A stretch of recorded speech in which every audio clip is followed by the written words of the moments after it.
I'm here at Long Beach Comic Expo 2020, and I am with David Avallone. Hello? Alone, okay.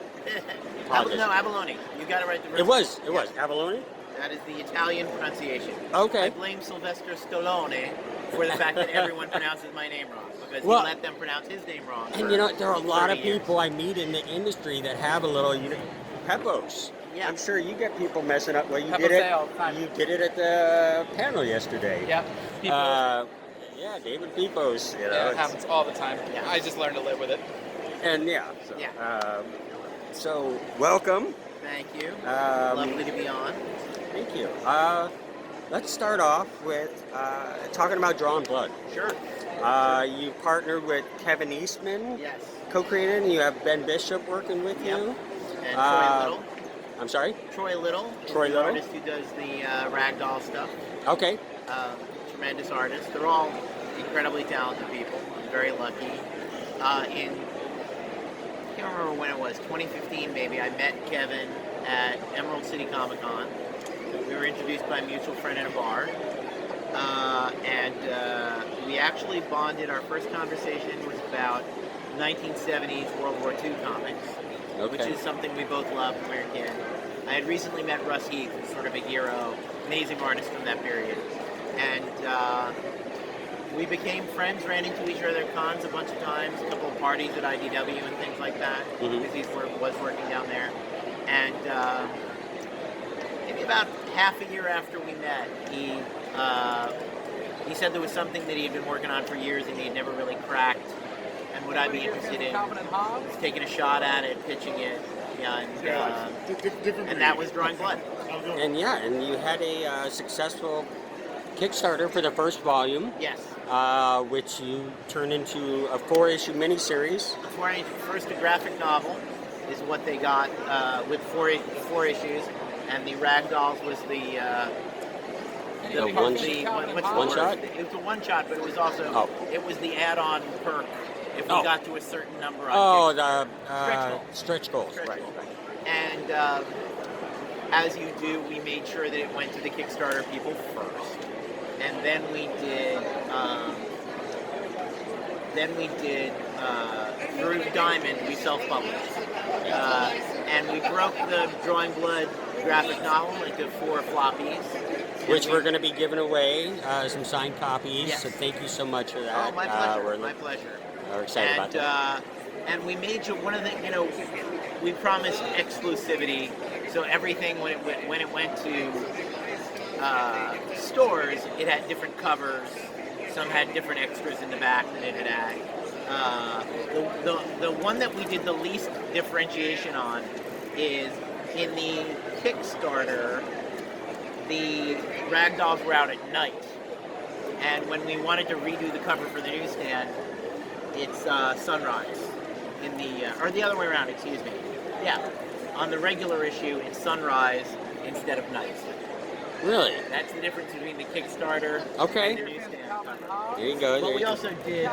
Kevin did a cover for the newsstand edition, and the lovely Stan Sakai did a cover for the newsstand. It's nice. Amazing.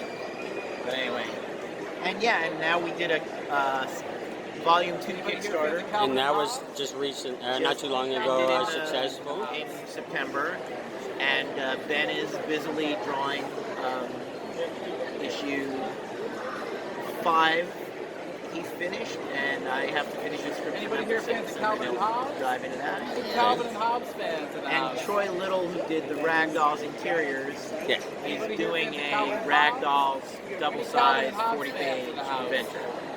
Really? Which is also part of the Kickstarter. Oh, wonderful, wonderful.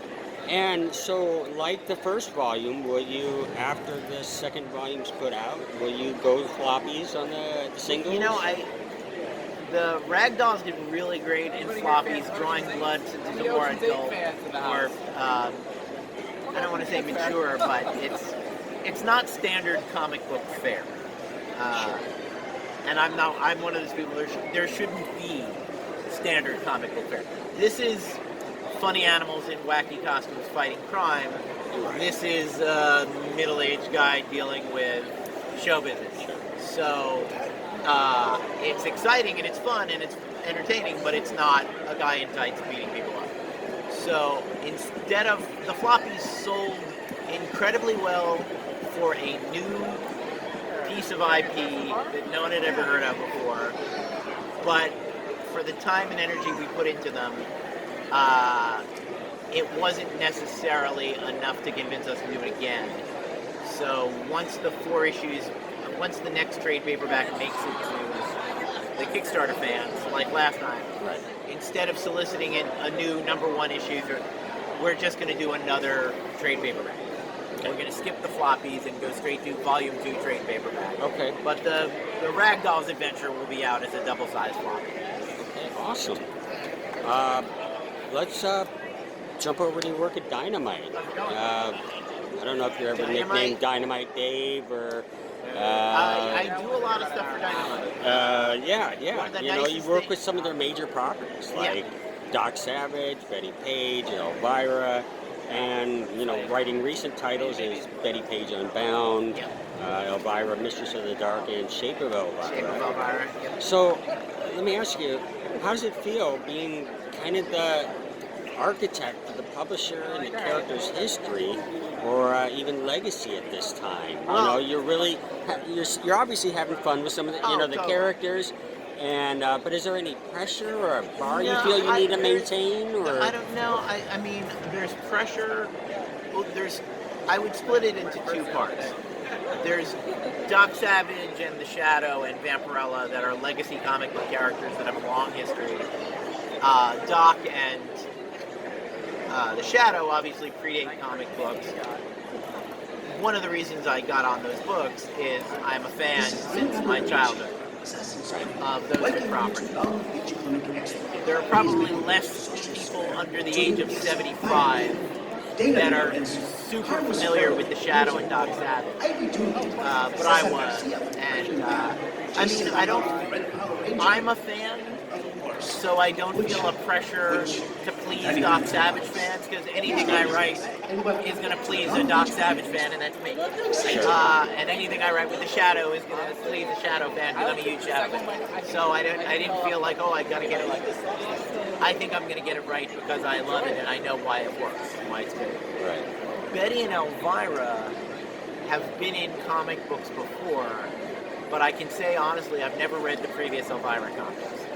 And Bettie in The Rocketeer is, to me, that's a fictional character created by Dave Stevens that does not have Bettie Page's personality, in my opinion. And that's not a knock on Dave. I don't know that he had met her or read about her biography when he created the character. It wasn't incumbent on him to present the real Bettie. The comic book takes place in the 30s when Bettie was 10 years old. So, you know, he's having an adult Bettie in the 30s. I feel a great responsibility to present Bettie Page. Honestly, I mean, that sounds funny because it's a science fiction book, and she's fighting UFOs and giant monsters and all this kind of stuff. That's sort of my tribute to the 1950s, and to the fun fantasy culture of the 1950s. Right. But when I was prepping the book, there's a great documentary called Bettie Page Reveals All. And it's narrated by Bettie Page. They found an hour-long interview with her, and they sort of broke it up. And it's her telling the whole story of her life. And when I was listening to that, wondering what I was going to do with Bettie Page, I thought, you know, this is a voice that I want to write in. I am not a beautiful Southern belle from Tennessee by any stretch of the imagination. But my wife's a burlesque dancer. I've been around nightclub performers and pin-ups my entire adult life. And so I feel a connection to that. And the mission statement for me with Bettie Page is how people look at pin-ups and strippers and porn stars and new models and all that offends me. They tend to get written off and not taken seriously. And I take Bettie very seriously as a human being, her thoughts, her feelings, and I wanted to present a full human being. Bettie, the real Bettie, was brave, and she was shameless in the best sense, in that even when she became a born-again Christian, she didn't If you asked her when she was a born-again Christian working for Billy Graham, oh, you took nude pictures when you're in your 20s, she would have said, and they looked great. Because I'm a beautiful woman with a beautiful body, and the Lord did not intend me to not be seen. So she never was ashamed of it. And to me, that attracted me. And in a way, Elvira, that's the thing they have in common. Okay. Is I'm not ashamed of sex. I'm not ashamed of being sexy. I'm not ashamed of having desire. And they're both so self-possessed. And I've met Cassandra a couple of times, the woman who is Elvira, who created Elvira. And she is delightful. Yeah. And she has been in charge of her own destiny Anybody here fancy for Calvin 40 years. Hobbes? I mean, possibly her whole life. But Yeah. certainly since she created Elvira, you know, she managed to own it. She managed to hold on to it, which is very, if you go back to the 80s, that's a hell of a thing to pull off. Oh, sure. Not just the character, but the smoke clears just like Pee-wee, and you own it. You're the person who owns it. Right. I mentioned Pee-wee because they're friends and they were both in Groundlings together, and both of these characters sort of come out of Groundlings, you know, improv comedy roots. Right, right. So, but long story short, I feel a responsibility, but it's the responsibility of someone who takes all of these characters seriously enough to want to present them well. Sure, sure. Well, yeah, it's important that you embrace, you know, these Yeah, these you don't. characters. I don't know that I would write a character that I condescended to, didn't believe in, didn't think was great. First character I ever wrote was Vampirella, and I love her. She is actually similar to Betty, and I'd like to think when I write the three of them, I write them as very distinct voices and people. I would say Vampirella is Superman without quite Superman's moral code. Because she lives in a world where everybody else is tissue paper. Like, she can rip their heads off, she doesn't care. You know, she's not, Right. And yet she still kind of has a core of kindness that keeps her from eating people. Going fully dark side. Yeah, and draining people of their blood who don't deserve it, and, you know, she's a facet. But she really has that, like, yeah, I'm not concerned about what anyone else thinks or wants or does. I am concerned about myself and what I believe and what I stand for. And great character, right? Great character. Awesome. And, you know, speaking of Elvira, yesterday we spoke a little bit about the road ahead with her. What can you share with us about her future? All I can share about the future of Elvira is I pitched something and they liked it, and Elvira is going to do a team up with a surprising, not a comic book character. I mean, someone probably has made him a comic book character at some point A character nonetheless? in the last 60 years, but someone who I find delightful and who's a funny character and was a real human being. And like Elvira, I can say it's another horror icon. And the two of them are going to have a fun adventure together. And it will be funny and delightful and all that. And out through Dynamite. And that will Obviously. be a Dynamite. It's a 4-issue miniseries at the moment. I am lucky that my stuff gets extended a lot at Dynamite. Bettie Page was supposed to be a 4-issue miniseries. We've just published the 25th. They keep interrupting the numbering because they keep rebooting to a new number 1. But I've written my 25th Bettie Page. And if you count the 2 Elvira series, when that concludes, it'll be 16 Elvira's, but this will be a new number 1. And I've pitched a new number 1 to Bettie Page that's also a team up. I don't want to say what it is because it might not get picked up, but let's just say it's someone who shares her haircut, who's a great comic book character. Okay. But yeah. That one's Die Hard. Get a little, keep the people guessing, but no, it sounds And great. write to Dynamite and tell them I should be doing James Bond.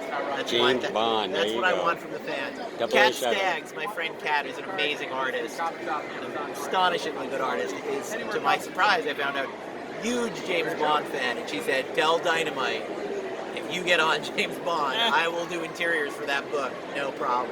Okay, So- we're going to have to get that word in. Start the letter writing campaign now. All right, awesome.